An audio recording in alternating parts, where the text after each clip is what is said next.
Hello, this is Erin with the Joy in Pens and Paper, and I'm going to do a swatch page of all of my Robert Oster ink bottles and ink samples.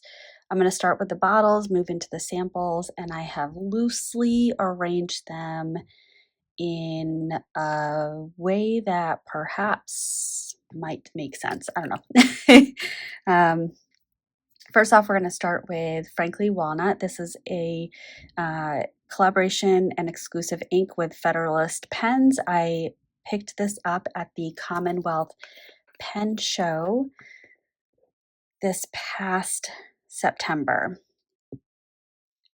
It is a bit on the watery side, and at the same time, in the geographic area that I live in, it is exceptionally humid. I am going to put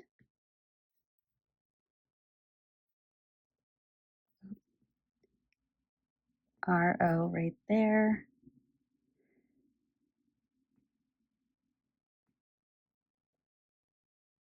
Ooh, this is rough.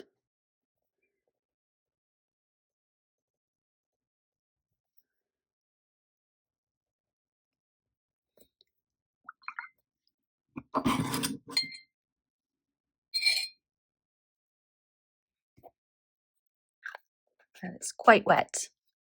Okay, just gonna move this a little bit more so it's comfortable. Next up is a collaboration with Atlas Stationers, and this is called Vampire Pigeon, and look at all of that shimmer.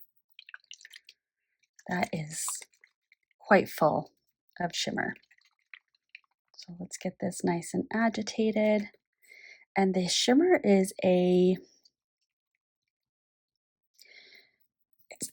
it to me leans towards blue, but it's a very light blue.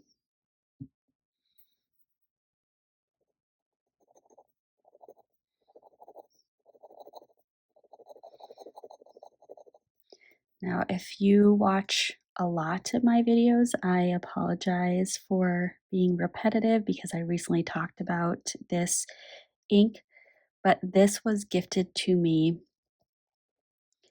from friends from college who went to Chicago and made a point, took time out of their trip to stop at Atlas Stationers. They are not fountain pen people, they are not stationery people, but they stopped there with the intent, the goal of picking up some ink for me. And I love that they picked up inks that were exclusive to Atlas Stationers. They picked up Vampire Pigeon. They also picked up Atlas Iron Ore for me. So I appreciate that.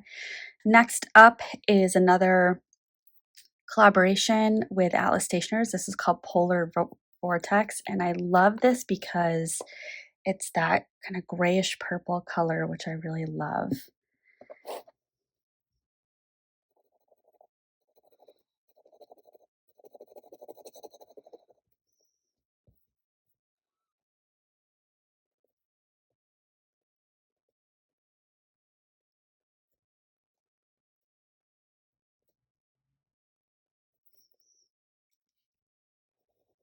I forgot to do the line.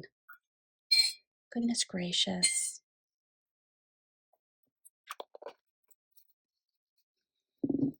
Well, let's get that done.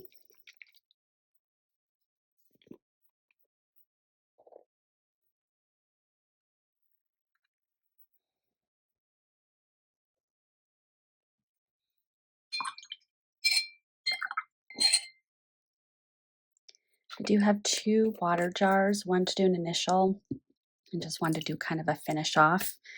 Next one is Summer Storm, and this is also, or this is, yeah, it's like a bluish, grayish purple. More on the blue side though.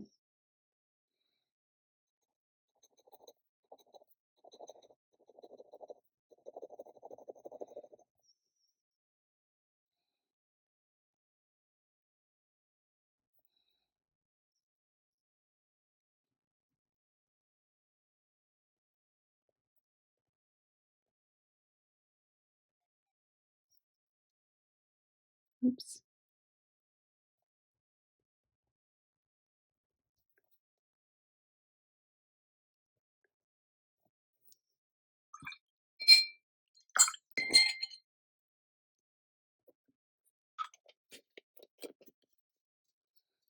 Okay, this is Fire and Ice. I got this bottle, it's maybe about a third used, but I got this when I went, or actually when yeah, early on in my fountain pen career, if you will.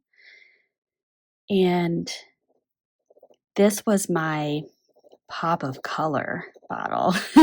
I had pretty much grays and blacks, and then I had Gerbon 1670 blue, ocean blue, and this was my risky ink. And now I look at the totality of my collection and just think, gosh, I've come a long way. So this is called Fire and Ice. This was also my first sheening ink. I didn't know anything about sheening inks until this, and I just remember watching YouTube videos and seeing how the reddish pink came out as it dried, and it just fascinated me, and I really was excited to have that in my collection. And I think also at that time I was also exploring the Pilot Parallel pens and just thought, oh, I'm going to be the best calligrapher ever. I still have them. I just don't use them.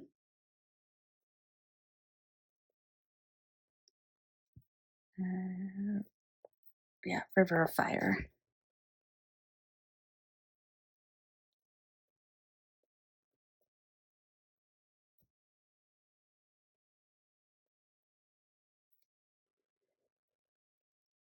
This is an ink that my husband picked out for me. Beautiful. It's very dark green here. Sometimes it comes out teal, turquoise, teal, one of the two. Another ink from my husband, Honeybee. This is probably if I could have just one yellow, or if I only needed one yellow in my collection, this would be the one. It's kind of a dirty yellow, and when it dries, it gets some brown haloing around the edges.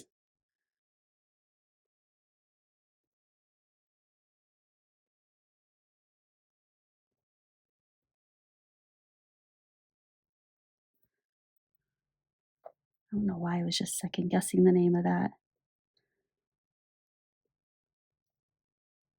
Likely because my mind is just going as I do ink swatching, because this is such a calming practice for me. My mind does wander, even though I'm recording a video and I'm talking and etc. I'm also going through different areas of my life. Um, all right, now I'm going to move into samples. So those are all the bottles that I have. The first one is Robert Oster Gray Seas. This was a sample from Goulet Pen Company, as the label says.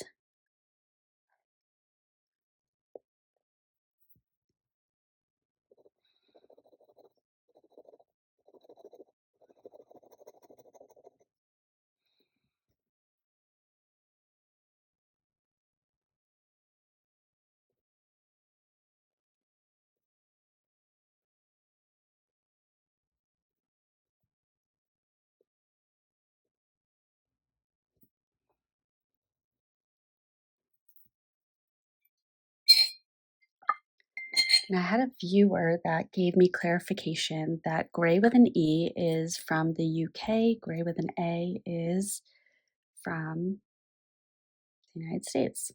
Next one is Thunderstorm.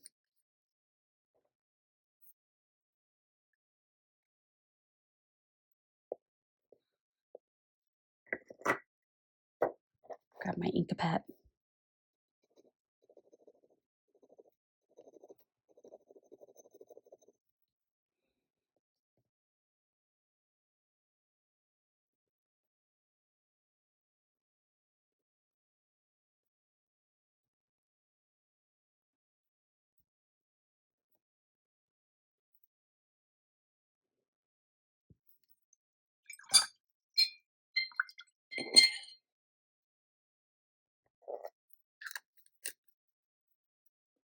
And Robert Oster Violet Dreams. This does have a shimmer, so I'm going to give that a little shaky shake.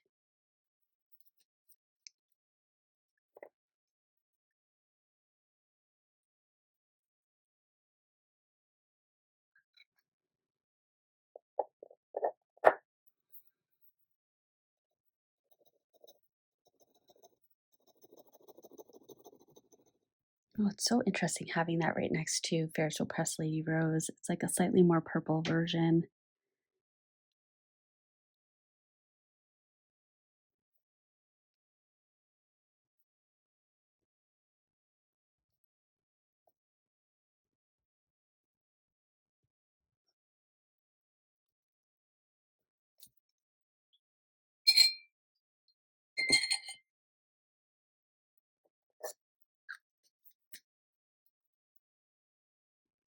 And next is Robert Oster Sydney Lavender. This is a standard ink.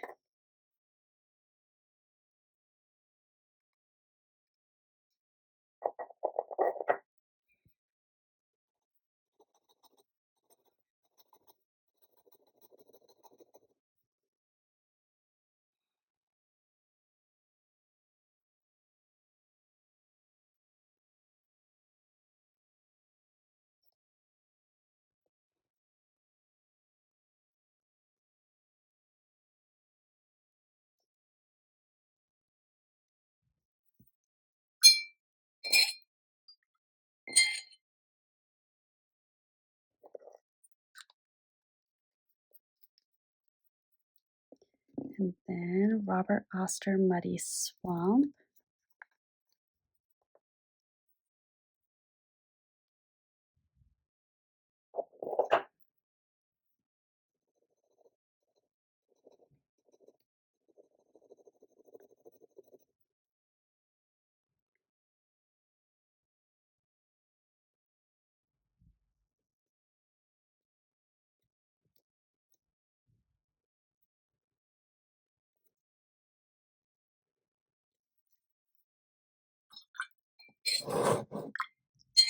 Now this one I couldn't remember I couldn't remember what shade it was, and I was just trying to look at the vial in terms of selecting what order it would go in. If I had taken the time to pull out my prior swatches for each of these, I probably would have put this in a different order. And I likely would have had Sydney Lavender after Gray Seas, but it is what it is. I also considered, I have a few of the Robert Oster Muddy inks, which were gifted to me or swapped with me from a viewer. I considered putting them together.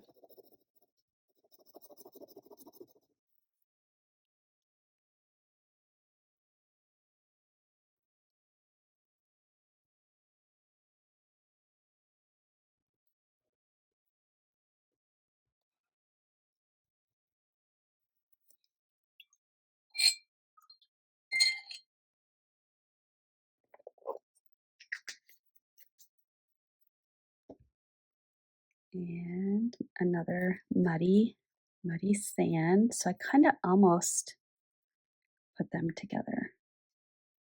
Could go ahead and swap it, but I won't.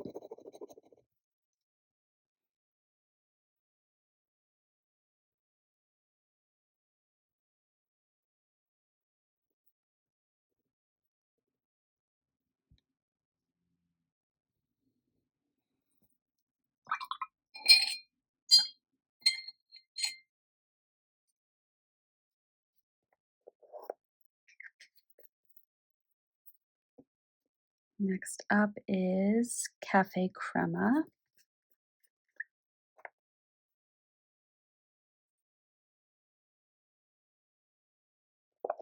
Now this one I have put in a pen, and interestingly, it was much lighter in a pen than what I anticipated with the swatch.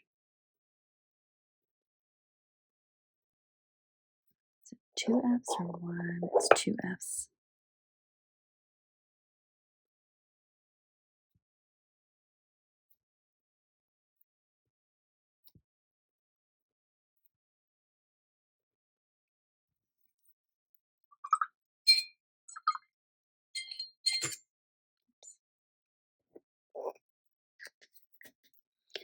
I was some Robert Oster inks that I wish that I had is the Coffee Monster Co. collaboration, specifically the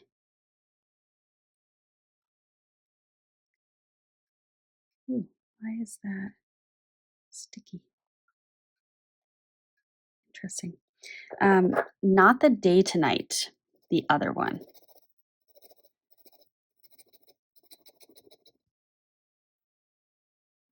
I think it's brown.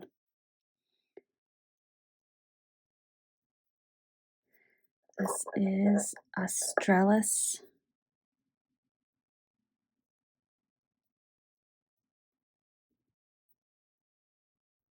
Oh,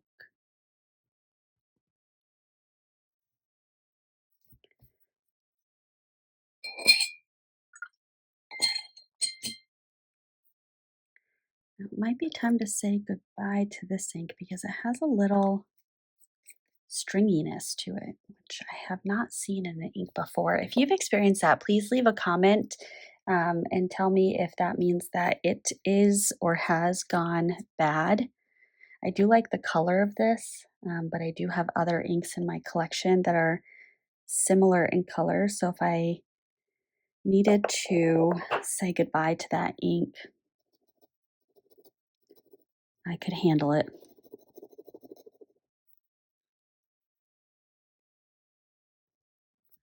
This one is Muddy Bucket.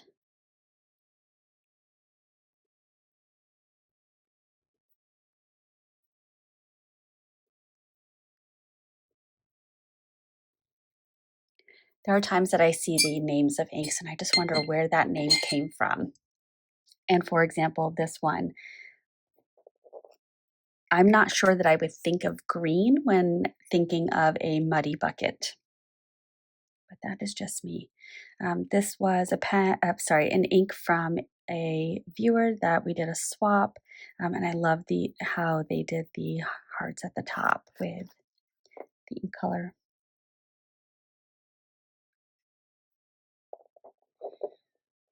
And this is a collaboration with Endless Pens.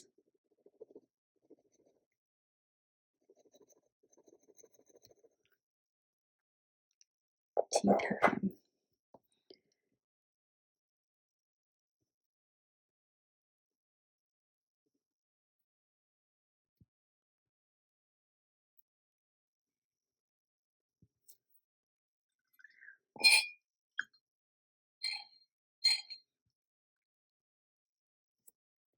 I like that green. That's a nice green.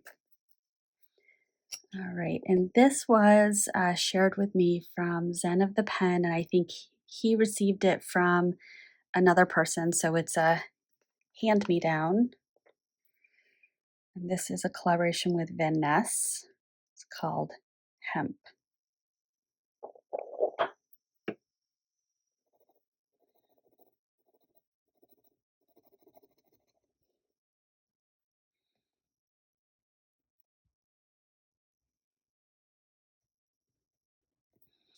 I did have a viewer watch one of my swatching videos and ask, actually I had two different questions asked, so I'll go ahead and answer both of them, but I'm sure people aren't going to watch every single one, so I'll just get in the habit of sharing this. But the tool that I'm using is a Kakimori brass nib dip pen with a Kakimori handle. There's also a steel version that is less expensive, and there are other YouTubers that really like the steel. I've not tried the steel, I've only tried the brass.